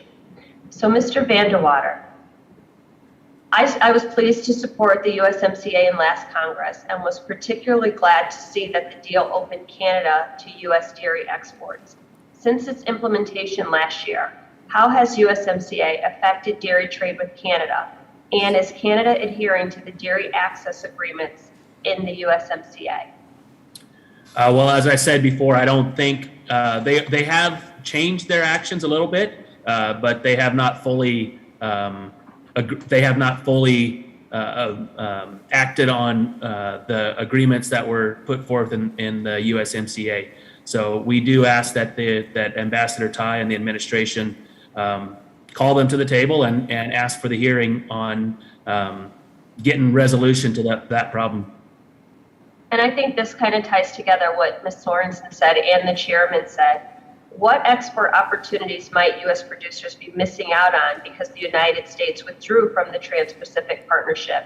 And to what extent, if at all, would meat and dairy producers benefit if the U.S. were to join the CPTPP?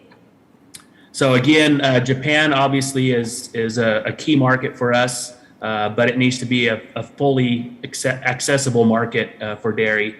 As I said before, Vietnam used to be our largest customer, and we virtually haven't been able to ship anything to Vietnam because someone else got a free trade agreement there, and we had tariffs imposed on us. So, and that story just gets told over and over and over throughout the Middle East.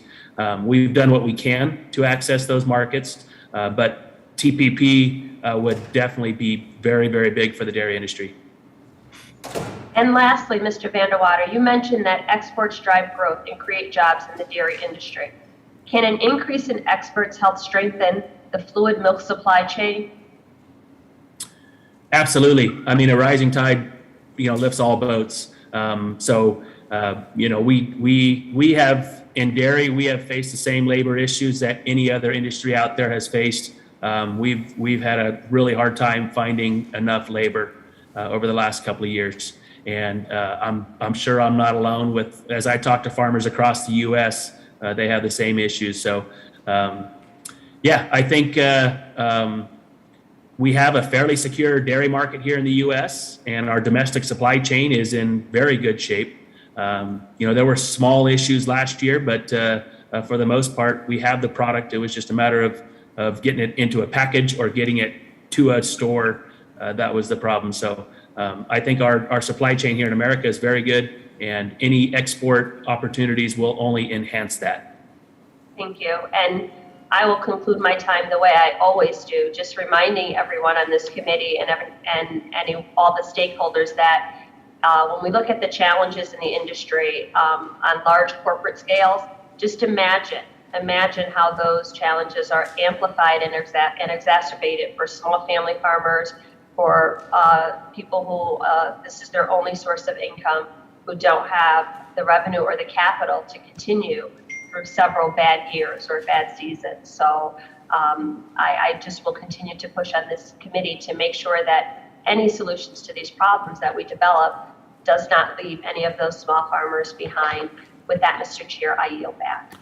I thank our colleague, the representative from Connecticut, for her spoken comments as it relates to America's challenge in terms of maintaining our agricultural competitiveness for farmers of all sizes. And I think that's an important note.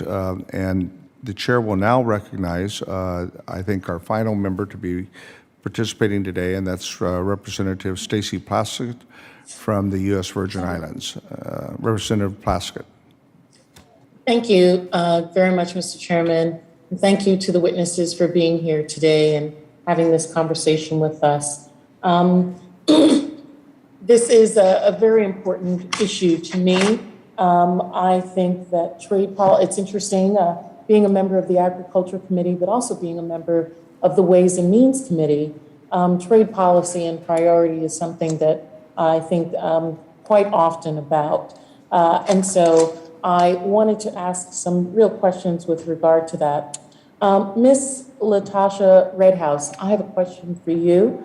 In my home district of the U.S. Virgin Islands, we are particularly cognizant of climate change, given our vulnerability to the devastating environmental impacts that it has.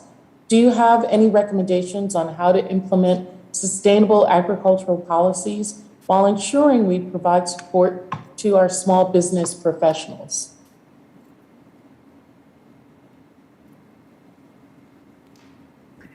Yeah, definitely. As you mentioned, and I appreciate the question, as you mentioned, the smaller farmers and producers, patient capital has been one thing that we've been exploring and really trying to advocate on behalf of our constituents. And we've been trying to really push the, share the whole aspect of regenerative agriculture, and then also inclusion of the traditional ecological knowledge to help support our land stewardship. That has actually played very well in our communication with the EU, Japan, the Middle East, in the way we are telling the story of the producers we represent. And so I think if there's a way that we can continue to elevate and support the producers on the ground that are really pushing for more sustainable and regenerative farming production type of methods, I think that's really important and a good conversation we can have. Ms. Redhouse, I think that that's, really fascinating. In the Virgin Islands, our small farmers have been utilizing methods for resiliency, combating drought, combating hurricanes, etc., for some centuries now. And I'm sure in tribal lands as well, farmers are doing that. I think it's important that we, as members of the larger agricultural community, Department of Agriculture, and even Commerce, gives them tools so that they can replicate this on a larger scale to farmers in other areas who may have similar issues, similar challenges, to utilize those skill sets as trading, exporting those skill sets to other farmers in other areas. I'd be happy to work with you on that and look to my staff reaching out to you to provide some support on that. Thank you very much. As chair of the House Agriculture, Biotechnology, Horticulture, and Research Subcommittee, I'm interested in ensuring that U.S. agricultural producers have those tools and innovations needed to farm successfully and sustainably. However, I understand discriminatory trade practices from our trade partners can limit exports of U.S. grown goods, which in turn limit growers' ability to adopt those innovations. Excuse me, I wanted to know if one of our witnesses would like to talk about the underlying problems potentially with China's regulatory process and any recommendations to U.S. policymakers on how to address that.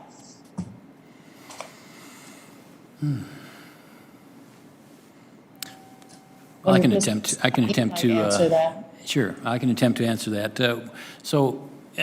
The American Soybean Association, we talk to the people who are developing those new technologies in the seed area, and we discourage them from bringing anything to the market that has not been okayed in our primary export markets. So the Chinese, the Europeans, the Mexicans, if they do not okay these new technologies that we use to further our sustainability on the farm, we encourage them not to put them onto the market, because that would be a disruptive figure if they made it to market and then got into the export channel. So it is critical that we get some regulatory sanity in other countries based on science around our new technology, and that would help us greatly on the farm become more sustainable, and that's what I'm after on my farm. I want to continue my generational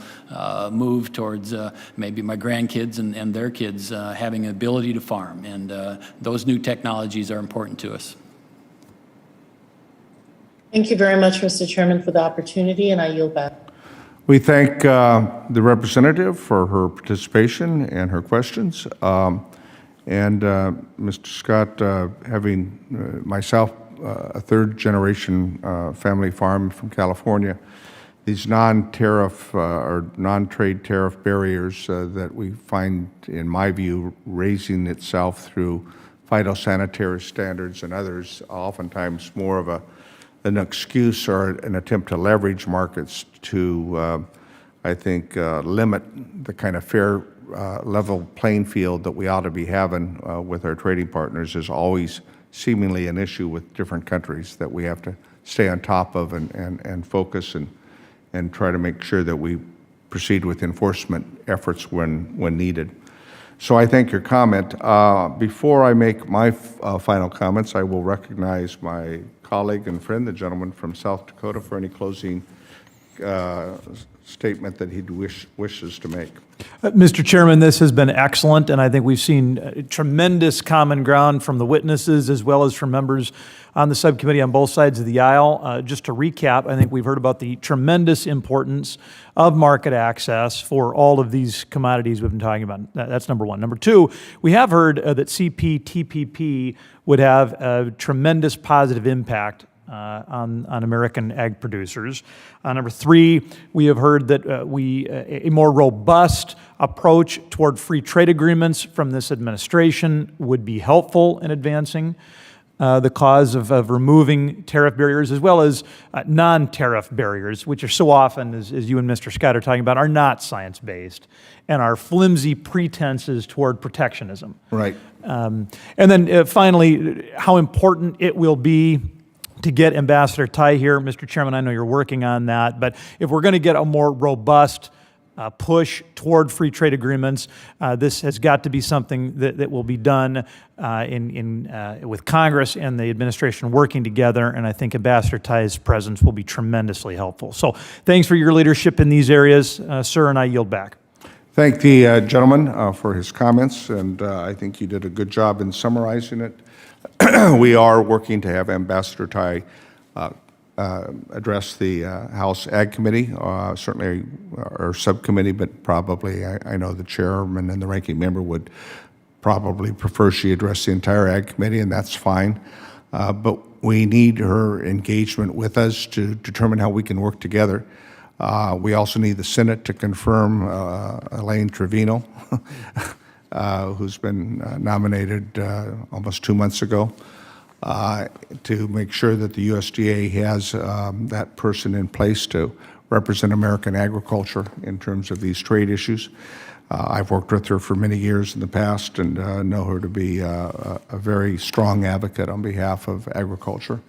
As I've said before, this subcommittee on livestock and foreign agriculture will continue to focus on all of the above. This is but one of a continuing series of hearings that we will have on the issues of trade and the supply chain crisis that we are facing today. I think we've got to really work on a bipartisan basis to do all of the above, both the short-term remedies to the problems with our supply chain challenges and that's impacting American agriculture as well as other American industries.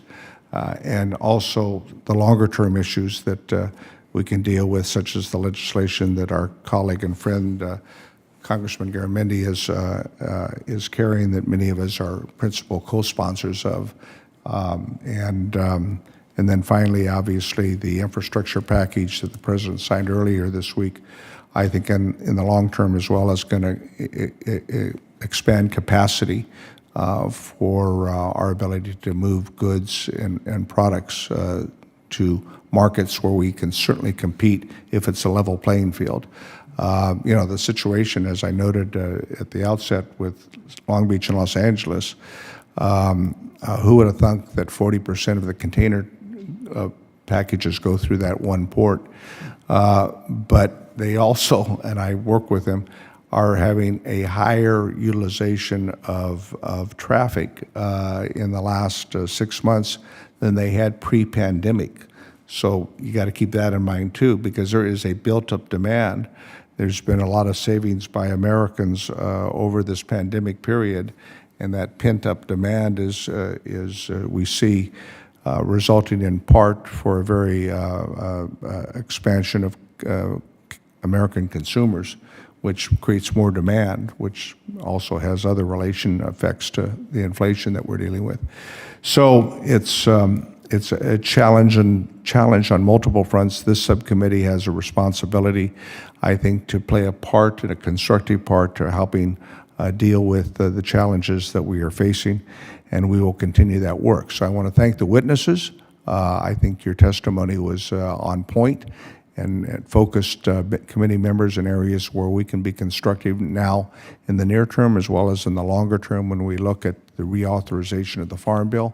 There were good comments as related to the market access program and some of the other areas, and then We will continue to work with all of you, and I want to thank the members of the committee. I want to thank the witnesses, and we have a lot of work to continue to do, but this brings this subcommittee hearing to an adjournment, and I want to thank everybody. The committee is now, oops, one moment. Under the rules of the committee, the record of today's hearing will remain open for 10 calendar days. Must say this, the magic words, to receive additional material and supplementary written responses from any witness to any question by a member, as it is appropriate. So without any objections, so moved. The subcommittee is now adjourned.